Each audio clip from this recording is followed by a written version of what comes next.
नमस्कार, स्वागत छ सुपर रुरु ड्राइभिङको पार्ट 13 मा। कृपया यो भिडियो अन्तिमसम्म हेर्दै जानुहोला। यो भिडियोमा प्रत्येक विद्यार्थीको आफ्नो अनुभव प्रस्तुत गरिएको छ। उहाँहरूले कसरी गाडी सिक्नुभयो, के सिक्नुभयो, उहाँहरूको अनुभव कस्तो रह्यो, सबै कुरा तपाईले यस भिडियोमा हेर्न सक्नुहुन्छ। साथै तपाईलाई पनि केही नयाँ कुरा सिक्ने अवसर हुन सक्छ। हाइवेमा ड्राइभ गर्दै गर्दा को अनुभव बताइदिनु न, कस्तो भइरहेछ? रमाइलो भइरहेछ। चलाउन सकिँदो रहेछ है हाइवेमा।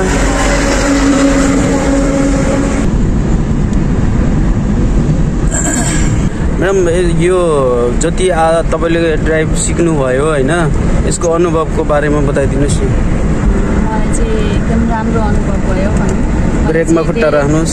धेरै कुराहरू चाहिँ सिक्न पाएँ, तर सिक्न चाहिँ राम्रोसँग एकदम राम्रोसँग सिक्नुपर्छ। हजुर, आफ्नो सोच बेसी कुरा हुन्छ जस्तो लाग्छ। सिकेको अनुसार चाहिँ अब हेरौँ के हुन्छ। पहिला केही नआउनु र अब आउँछ नि त, धेरै कुराहरू सिकिसकेको भएर चाहिँ यस्तोमा यस्तो हो भनेर भन्न सक्ने भइसकेपछि चलाउन सक्छु जस्तो लाग्छ। हस्, धन्यवाद। क्लच च्यापेको बेलामा एक्सिलेटर दबाउनु हुँदैन सर है। जति बेला क्लचलाई प्रयोग गर्नुहुन्छ नि, त्यो अवधिमा चाहिँ तपाईँले एक्सिलेटरलाई नदबाउने। गियर चेन्ज गर्ने बेलामा एक्सिलेटर दबाउनु पर्दैन। जब तपाईँले क्लच छोड्नुहुन्छ तब बल्ल एक्सिलेटर दिने हो। ल, हिँड्नुहोस्। गुड। क्लच पुरै छोड्नु भयो, पुरै हटाइदिनु क्लचलाई। फेरि स्पिड बढाउँदै जानुहोस्। हल्का स्पिड बढाउँदै जानुहोस्। गुड, ठिक छ। बढाउँदै जानुहोस्। पछाडि नहेर्नुहोस् क्या, तपाईँले अगाडि हेर्नुहोस्।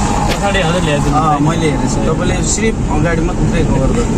बाइक चलाएको भएन क्या, पछाडि हेर्न अनलाइन अहिले नहेर्नुहोस्। बताइदिनुहोस् तपाईँ कतिको स्पिडमा हिँड्नु भएको छ?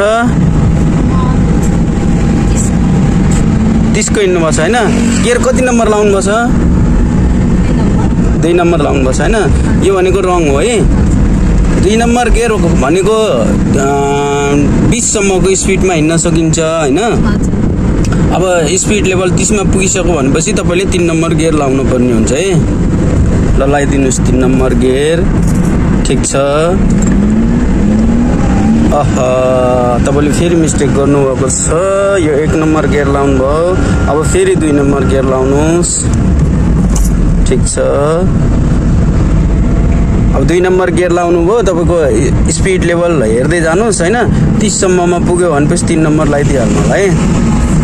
ल, धन्यवाद। युटर्न लिनको लागि के गर्ने हो? पहिले इन्डिकेटर बाल्नु। ठिक छ। त्यसपछि लुकिङ ग्लास हेर्ने। अब गेट डाउन गरेर लुकिङ ग्लासमा हेरेर त्यसपछि बिस्तारै ठिक छ।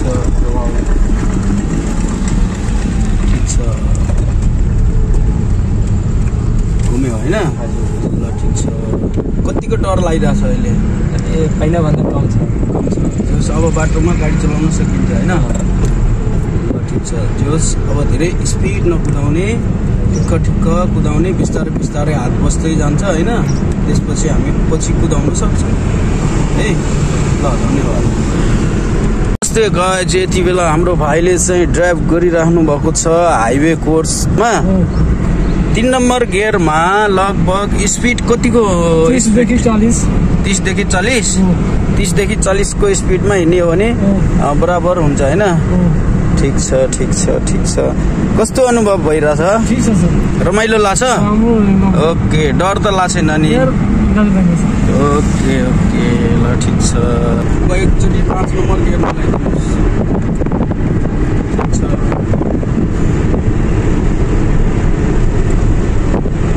भाइ, हामी आज चाहिँ पहिलो पटक बाटोमा गाडी चलाइरहेछौँ होइन? खुल्ला फिल्डमा चलाउनु र बाटोमा चलाउनुमा कति फरक छ? कस्तो लागिरहेछ? अब ग्राउन्डमा चलाउँदाखेरि स्टेरिङहरू त्यस्तो धेरै घुमाउनु पर्छ। अरू ग्राउन्डमा रोडमा हुँदा सुस्तरी घुमाउनुपर्छ। धेरै घुम्छ क्या। जो फरक चाहिँ छ होइन? स्पिड कम। ल, ब्रेक हल्का ब्रेक लगाउने। गुड, ठिक छ। अब गियर घटाउने। गाडी स्लो भएपछि के गर्ने? गियर घटाउने।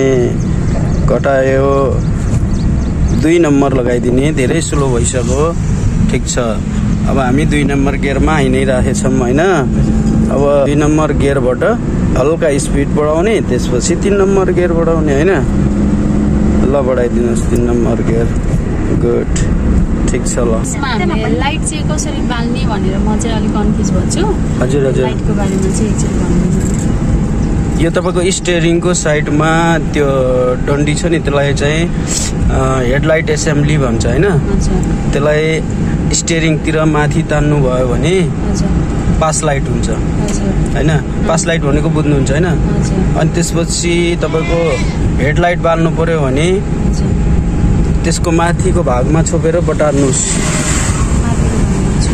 बटार्ने दुईचोटि 2 स्टेप छ हैन एक स्टेपमा तपाईको पार्किङ बत्ती हुन्छ फग लाइट भन्छ त्यसलाई अनि 2 स्टेप गराउनु भयो भने हेडलाइट बोल्छ र त्यसलाई अगाडि साइडमा धकेल्नु भयो भने हेडलाइट हुन्छ माथि तान्नु भयो भने डिम लाइट हुन्छ बुझ्नुभयो